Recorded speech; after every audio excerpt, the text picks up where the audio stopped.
Sveiki! Kaip jūs elgiatės tokiose situacijose, kai netikėtai pasikeičia kažkieno tai nuomonė arba duotas pažadas?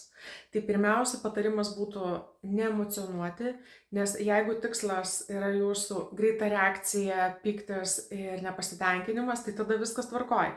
Bet jeigu jūs norite vis tik tą dalyką išsispręsti, tai tada reikėtų duoti sau laiko ir pagalvoti, kokius pasirinkimus jūs turite. Būtent kokius pasirinkimus.